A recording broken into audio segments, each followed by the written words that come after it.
zusammen und herzlich willkommen zu einem weiteren Video. Heute geht es um den Camaro erneut und zwar um die Türgriffe. Und das Problem, was ich da aktuell habe, ist, dass auf der Fahrerseite, also die Seite, auf die wir jetzt gerade schauen, dort ist der Türgriff vorne an dem Verschraubpunkt ausgerissen. Und da habe ich mir jetzt neue Türgriffe bestellt und werde das wechseln und zeige euch jetzt einfach mal, wie das aktuell aussieht und was das Problem ist.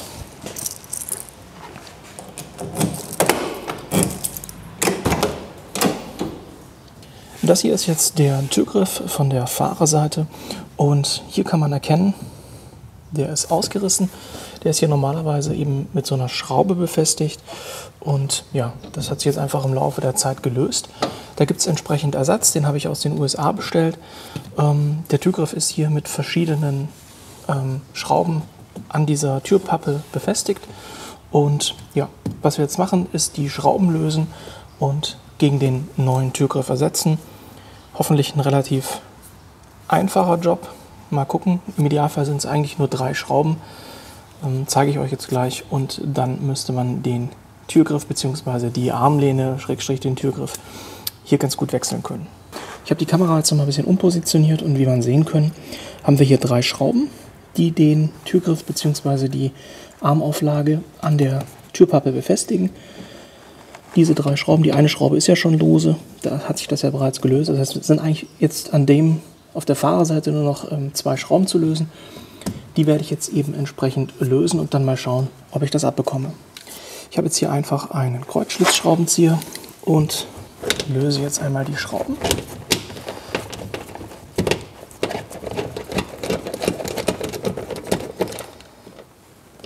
Die erste ist lose.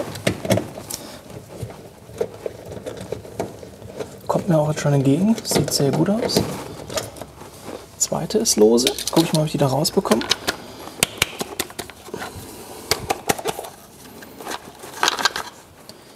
Ja.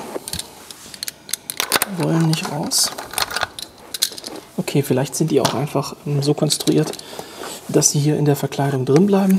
So sieht die Verkleidung von hinten aus. Das ist wie gesagt das Originalteil. Hier sieht man, hier hat es auch schon eine kleine Plastikecke abgebrochen. Ja, das ist ein ziemlich billiges Bauteil, wie man sehen kann.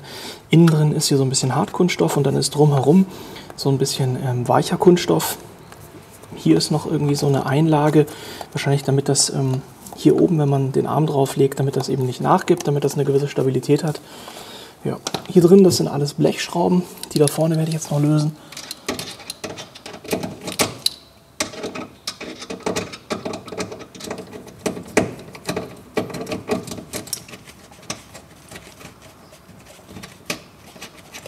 So, die ist auch raus.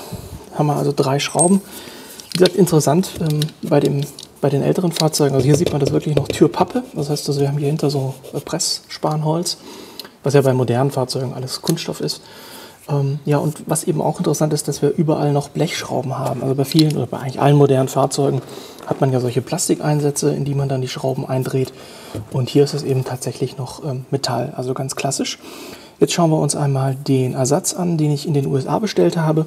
Das war tatsächlich relativ schnell da. Ich habe das Ganze über eBay bestellt und habe da jetzt eine gute Erfahrung gemacht. Hatte ja auch schon einige Male, wo es sehr lange gedauert hat oder gar nicht geklappt hat. Hier bei dem Nachbestellen von diesem Türgriff oder der Armlehne, das hat wirklich super funktioniert. Die schauen wir uns jetzt mal an. Das ist jetzt der Ersatz, den ich bestellt habe.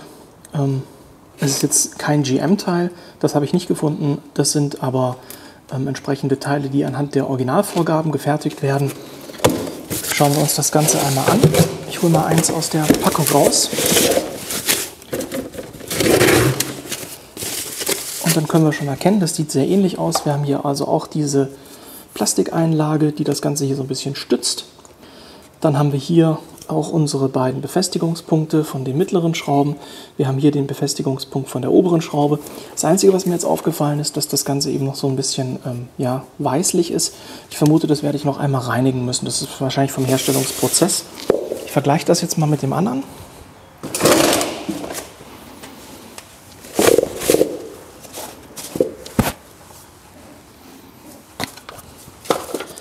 Da kann man jetzt, Moment. So, da kann man das, denke ich, ganz gut sehen. Das ist etwas dunkler und hier ist eben auch noch so ein bisschen hell. Wie gesagt, wahrscheinlich vom Produktionsprozess. Und das eigentliche Problem, das sehen wir hier auch. Wir haben also hier die Sache, die ausgerissen ist. Das hat man schon mal versucht zu reparieren. Und hier das Neue, das ist einfach eine Sollbruchstelle. Das wird wahrscheinlich auch wieder kaputt gehen. Aber das wird noch mal ein paar Jahre dauern. Jetzt werde ich die neue Armauflage einbauen. Der gleiche Prozess, wie ich sie abgebaut habe, einfach nur wieder rückwärtig. Was mir jetzt gerade noch aufgefallen ist bei der neuen Blende, wie gesagt, hier sieht man das jetzt auch ganz gut, dass da noch so ein bisschen von der Produktion irgendwie Rückstände drauf sind. Das muss man dann noch einmal reinigen. Aber was mir aufgefallen ist, hier sind eben keine Schrauben drin. Das bedeutet, die Schrauben, die jetzt hier nicht rauskamen, die muss ich hier noch rausholen.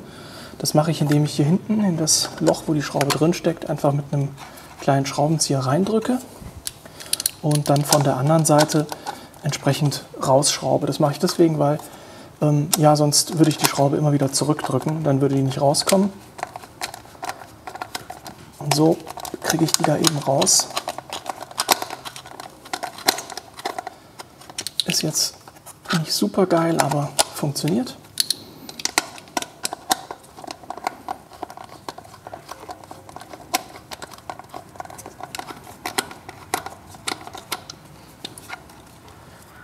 Man sieht das hier drin vielleicht auch, dass die Schraube, also der Kopf da noch sitzt und da muss ich die eben durchdrücken. Jetzt sieht man, jetzt ist er noch ein bisschen nach außen gekommen. Wenn ich jetzt weiter drücke, jetzt ist er schon außerhalb des Originalgriffs und jetzt kann man sie einfach rausdrehen.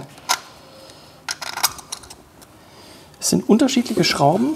Ich weiß nicht, ob das jetzt die Originalen sind oder ob die über die Zeit getauscht wurden, aber das kann man jetzt ganz gut erkennen. Das sind die beiden Schrauben, die im hinteren Teil saßen, also sprich an dieser Stelle und an dieser Stelle. Die sind etwas dicker und kürzer. Und dann hat es eine etwas längere Schraube, die jetzt auch etwas dünner ist, die dann eben vorne am Türgriff sitzt.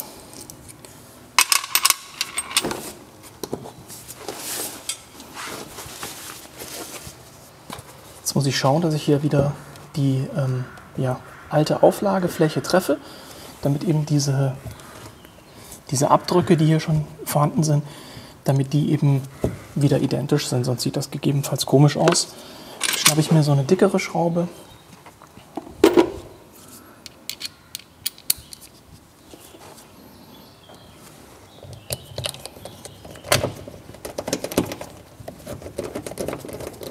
Drehe die erstmal nur ganz leicht an.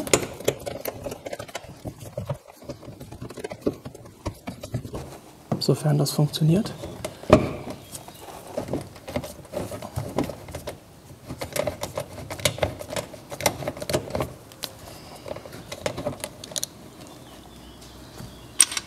Dann nehme ich mir die längere für vorne.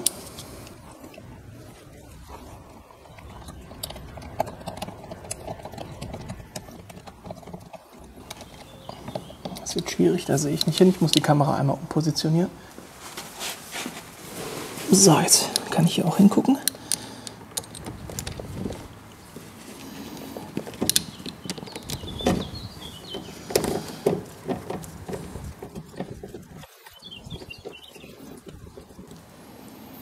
Das setze ich auch erstmal nur so grob an.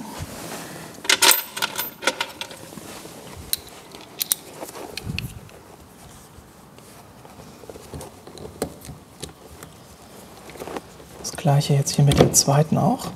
Oder beziehungsweise ist jetzt in dem Fall schon die dritte.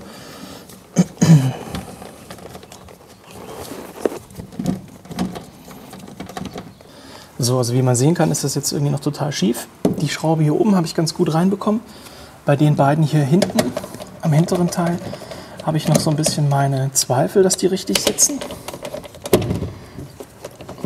Jetzt habe ich das noch mal ein bisschen nach oben geschoben. Ich hoffe mal, dass die trotzdem noch greift. So, es hat mir jetzt doch einiges an Zeit gekostet, das Ganze hier zu montieren, einfach weil die Vorbesitzer oder das Fahrzeug hat ja bereits anderen Leuten gehört. Ich bin jetzt der dritte Besitzer. Die haben hier auf der Rückseite, also dort, wo man die Armlehne mit der Türpappe oder mit der Tür verbindet, das ist ja alles Blech und Metall. Und da haben die einfach halt irgendwo die Schrauben reingewichst, sodass da jetzt eben relativ viele Löcher waren, genau gesagt 3 Stück. Und die waren auch schon ein bisschen ausgenudelt. Das heißt, ich habe jetzt neue Metallschrauben verwendet, um das überhaupt befestigt zu bekommen. Denn die sind jetzt einen Ticken größer als die Original, oder sag ich mal, die Schrauben, die halt davor jemand reingedreht hat. Original sind die bestimmt auch nicht, weil das sind keine Metallschrauben. Ja, ich habe es jetzt hinbekommen. Wie gesagt, das ist jetzt auch fest. Hier hinten bin ich noch nicht so 100% zufrieden. Ein bisschen Spiel ist ja noch, aber fester bekomme ich es da nicht. Einfach aufgrund dessen, dass da, wie gesagt, so viele Löcher schon reingebohrt worden sind. Ist eh ein Wunder, dass das da noch hält. Also klar, Metall ist natürlich eine schicke Sache, wenn man das auch entsprechend richtig verwendet. Wenn da schon ein Loch ist vom Hersteller, dann sollte man dieses Loch wiederverwenden und nicht einfach irgendwo weitere Löcher reinbohren. Sonst hat man eben, so wie bei mir jetzt hier, das Problem am Ende, dass man das eben nicht ordentlich befestigt bekommt. Wie gesagt, ich hatte jetzt Glück, dass ich da noch entsprechend etwas größere Metallschrauben hier hatte. Bedeutet also, wenn ihr so ein älteres Fahrzeug, wenn ihr da ein bisschen was an so älteren Fahrzeugen macht, ist es immer hilfreich, wenn man noch ein paar Metallschrauben hat in verschiedenen Größen und Längen. Die braucht man hier immer wieder. Auf lange Sicht bin ich mir noch nicht ganz sicher, ob ich das so lassen werde, weil ich da, wie gesagt, einfach unzufrieden damit bin, wie das jetzt hier befestigt ist.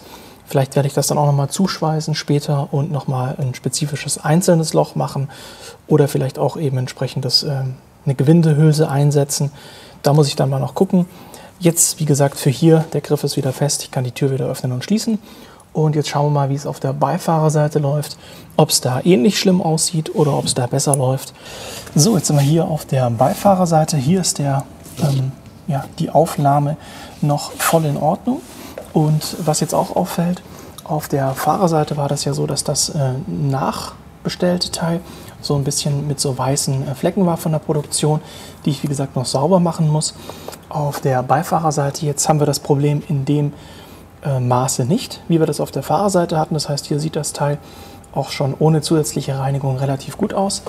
Ich bin jetzt am Überlegen, weil das hier alles so schön fest ist, ob ich mir überhaupt die Mühe machen soll, das zu wechseln. Denn wie gesagt, solange das jetzt noch keine Beschädigung hat, ist es wahrscheinlich aufgrund dessen, dass dort hinter auch wieder ähnlich viele Schrauben ja einfach über die Zeit unterschiedlich eingedreht wurden, haben wir hier wahrscheinlich auch wieder hier mehrere Löcher hinten dran. Und dann habe ich gegebenenfalls hier die gleichen Probleme wie auf der Fahrerseite. Und noch ist es ja fest und stabil. Das heißt, ich würde jetzt tatsächlich an der Stelle das einfach dran lassen. Optisch ist das auch kein Unterschied. Also das bestehende Teil sieht jetzt nicht groß anders aus als das Neuteil. Somit ist da auch kein Unterschied zur Fahrerseite zu erkennen. Dann hebe ich mir das für die Beifahrerseite einfach auf. Früher oder später wird der bestimmt auch ausreißen, der Griff. Und dann habe ich noch ein Teil zum Tauschen. Insofern ja, ist das Video dann an der Stelle doch schon etwas abrupter zu Ende. Ihr habt jetzt gesehen auf der Fahrerseite bzw. allgemein, wie ihr diese Türgriffe bzw. Armauflagen tauschen könnt. Insgesamt eigentlich ein relativ einfacher Prozess, sofern eben die Verschraubpunkte jetzt hier nicht durch irgendwelche Vorbesitzer kaputt gemacht worden sind, ist das relativ easy. Und selbst wenn jetzt wie bei mir dort eben entsprechend die Verschraubpunkte schon ein bisschen beschädigt sind, zur Not, dadurch, dass das ja Metall ist, kann man das immer wieder zuschweißen und nochmal ein neues Loch setzen oder auch eine Hülse, eine Gewindehülse. Wenn man es ganz sauber machen möchte, nimmt man da eine Gewindehülse, dann hat man da auch für die Zukunft keine Probleme mehr. Insofern, wie gesagt, das war's fürs heutige Video. Ich mache jetzt noch ein paar Aufnahmen von dem entsprechenden getauschten Griff und der Armauflage auf der Fahrerseite. Ich wünsche euch eine schöne Zeit und gerne auch beim nächsten Mal wieder dabei sein, wenn es neue Videos zum Camaro oder zum M2 oder zu irgendwas anderem gibt. Bis dahin euch eine gute Zeit und ciao.